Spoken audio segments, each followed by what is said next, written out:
उत्तर प्रदेश लोक सेवा आयोग ने 12 जुलाई को पीसीएस 2021 की मुख्य परीक्षा का परिणाम घोषित किया था और 2 ही दिन बाद यानी कि 14 जुलाई को साक्षात्कार का कार्यक्रम भी जारी हो गया था। ऐसे में इस समय पीसीएस 2021 के 623 पदों पर भर्ती के लिए मुख्य परीक्षा में सफल हुए 1285 उम्मीदवार इस परीक्षा के अंतिम चरण यानी कि इंटरव्यू की प्रक्रिया से गुजर रहे हैं। साक्षात्कार देकर बाहर निकले छात्रों ने बताया कि इस बार इंटरव्यू में यूपी जुड़े सवाल काफी ज्यादा पूछे जा रहे हैं और जब आज हमने इन्हीं सब सवालों को मुख्य परीक्षा पास कर इंटरव्यू देने जा रहे अभ्यर्थियों का रिएक्शन कुछ ऐसा रहा।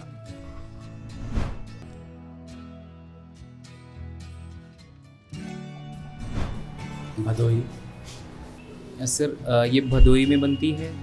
उसके अलावा 1-2 और डिस्ट्रिक्ट्स हैं लाइक मिर्ज़ापुर और सीतापुर।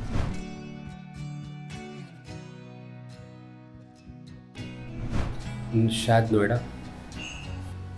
मैं श्योर नहीं हूँ, मेरे ख्याल से नोएडा या ग्रेटर नोएडा में होना चाहिए।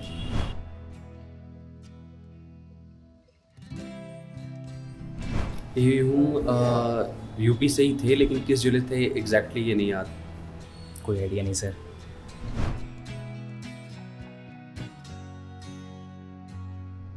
पश्चिमी यूपी में एक्चुअली इसलिए कहा जाता है कि ग्रोथ ही विकास नहीं, क्योंकि वहाँ से रेवेन्यू सबसे ज़्यादा जनरेट होता है, लेकिन वहाँ पे जो मातृ मृत्यु दर है और इन्फेंटिसाइड है वो ज़्यादा है, इसलिए लिंगानुपात कम है। इस वजह से कहा जाता है कि ग्रोथ ही विकास नहीं हुआ। Sorry sir.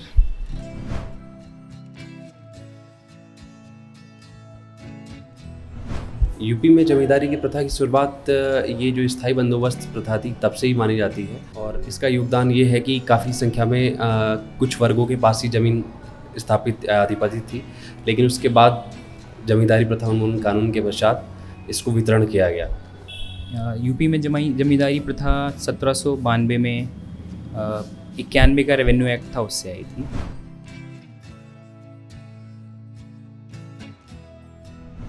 बेसमेंट में कहा जाता है कि यहाँ पे मंदिर था। अभी इसका कोई पुख्ता प्रमाण नहीं मिला है, लेकिन आर्कियोलॉजिकल सर्वे ऑफ इंडिया ने ऐसा। सॉरी सर, कोई आइडिया नहीं।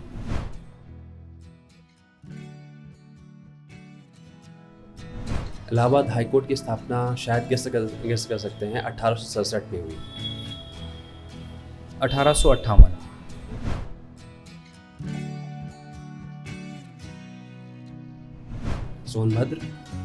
सोनभद्र 4 स्टेट्स को टच कर।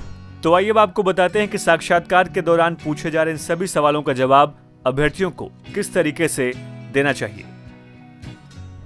सर, इस समय यूपीपीसीएस का इंटरव्यू चल रहा है और जो ट्रेंड है यूपीपीएससी के इंटरव्यू का थोड़ा सा बदल गया है। लगातार यूपी से जो ढेर सारे सवाल पूछे जा रहे हैं और स्टूडेंट्स जो है अपने ऑप्शनल सब्जेक्ट की तैयारी करके जा रहे हैं, तो कैसे सवालों का जवाब दें जो स्टूडेंट्स इस बार परीक्षा इंटरव्यू दे रहे हैं? देखिए, सवाल तो यूपी पे पूछे ही जाने चाहिए। आप पहली बात ये समझ के जाइए कि आप उत्तर प्रदेश सरकार को अपनी सेवाएं देने जा रहे हैं और भविष्य के एक बेहतर उत्तर प्रदेश के निर्माण में अपनी भूमिका निभाने जा रहे हैं।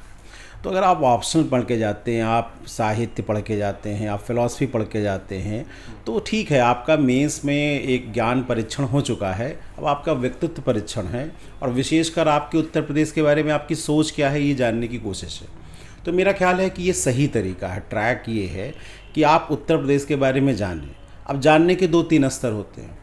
तो पहला लेवल होता है, उसको अवेयरनेस टेस्ट कहते हैं। तो पहले स्तर पे मैं कहता हूँ इन्फॉर्मेशन यानी अवेयर हैं कि नहीं, कि अभी आपने सुना है कि $1 ट्रिलियन की बात की है योगी जी ने, तो आपने कहा हाँ सर बिल्कुल की है। तो अब मैंने थोड़ा जान, $1 ट्रिलियन में कितने बिलियन डॉलर होते हैं, आपने कहा 1000 बिलियन डॉलर। इसका पर्पज़ ये नहीं है कि आपको नर्वस करना इसके बारे में, इसका पर्पज़ ये है कि आप थोड़ा सा अवेयर हैं उन मुद्दों के बारे में जिनसे आगे हमें आपसे सवाल पूछने चाहिए। अब मैंने आपसे पूछा कि मुझे तो लगता है कि $1 ट्रिलियन की जो इकॉनमी की बात है वो बहुत मुश्किल है, आपकी क्या राय है? अब मैं कहने को कह सकता हूँ कि सर बहुत मुश्किल है। क्यों मुश्किल है? क्योंकि $250 बिलियन को $1 ट्रिलियन का मतलब है अगले 5 सालों में उत्तर प्रदेश की अर्थव्यवस्था को 4 गुना बनाना है। और जिस तरह के वैश्विक हालात हैं, जिस तरह मंदी की परिस्थितियाँ हैं, तो 50 रीजन बता सकता हूँ कि ये जो लक्ष्य है वो क्या है, कठिन है। पर आप बताइए, अगर ये बात मैं कह रहा हूँ तो इससे मेरे व्यक्तित्व के किस पक्ष का आकलन हो रहा है? ये आकलन हो रहा है आप विचार से पेसिमिस्टिक हैं, निराशावादी। तो इससे लगेगा कि कल को अगर आपको मौका मिलेगा तो जो भविष्य का यूपी है, बेहतर यूपी है, उत्तम यूपी है, उसमें शायद आप कभी भी अपना 100% नहीं दे पाए। पर इसका अगर उत्तर मैं ये देता हूँ कि सर देखिए मुश्किल है, पर आखिर कठिन काम के लिए ही तो देश के बेहतर लोगों को चुना जाता है, वो चाहे राजनीतिज्ञ हों, प्रशासनिक हों या और पब्लिक पॉलिसी की मेकिंग के लोग हों। और फिर हमारा सर इतिहास ही रहा है कि हम लोग भागीरथ प्रयास की बात करते हैं। जिस दिन पूरा उत्तर प्रदेश एक सामाजिक पूंजी की तरह, सोशल कैपिटल की तरह, सोशल कैपिटल का मतलब है साझे लक्ष्यों की तरफ मिशन मोड से जुड़ जाएगा, और केवल सरकार नहीं जुटेगी, सरकार जुटे, प्रशासन जुटे और इस प्रदेश की जनता भी जिस दिन जुट जाएगी, उस दिन हम इस असंभव काम को भी संभव करके क्या करेंगे, दिखाएंगे। जैसे वो कहेगा कि ये कैसे करोगे, भागीरथ प्रयास कितना कर पाओगे, तो आप कहिए कि सर देखिए इन यूपी की जो इकॉनमी है वो एक तो डेमोग्राफिक डिविडेंड से गुजर रही है, जनसंख्या लाभांश यानी यूथ की आबादी बहुत ही क्या है, ज़्यादा है। और उत्तर प्रदेश एजुकेशन हब भी है, यहाँ आईआईटी भी हैं, यहाँ बेस्ट यूनिवर्सिटीज़ भी हैं, बीएचयू है, लखनऊ यूनिवर्सिटी है, प्रयागराज यूनिवर्सिटी, इलाहाबाद यूनिवर्सिटी है, यहाँ आईटी के कॉलेज, पॉलिटेक्निक कॉलेज भी बहुत है। ज़रूरत है कि हम कैसे नई अपॉर्चुनिटी क्रिएट करें, और उत्तर प्रदेश सरकार जिस तरह से एग्रीकल्चर को फोकस कर रही है, एग्रो बेस्ड इकॉनमी को फोकस कर रही है, अभी आपने सर ओडीओपी का नाम सुना होगा, उस पर फोकस कर रही है। तो जब हम डोमेस्टिक डिमांड क्रिएट करेंगे, डोमेस्टिक मार्केट क्रिएट करेंगे, तो बाहर मंदी आए या चाहे जो आए, हम उससे प्रभावित नहीं हों। बेसिक चीज़ जानिए, वो आपकी पर्सनालिटी के उन पार्ट्स को चेक कर रहे हैं जो एडमिनिस्ट्रेटिव एप्टीट्यूड के लिए क्या हो, फिट हो। जब आप ये उत्तर देते हैं तो क्या कठिनाई है, मुझे भी पता है कि आपको जानकारी नहीं है, वो तो कठिनाई आप प्रशासन में जाएंगे तभी पता चलेगा, पर एटलीस्ट आपके माइंडसेट को हमने क्या कर लिया, चेक कर लिया कि भाई इस व्यक्ति में आशावादी हो, ऑप्टिमिज्म है, अगर इसे मौका मिलेगा तो ये जल्दी निराश नहीं होगा, समस्या के समाधान के लिए क्या करेगा, कोशिश करेगा।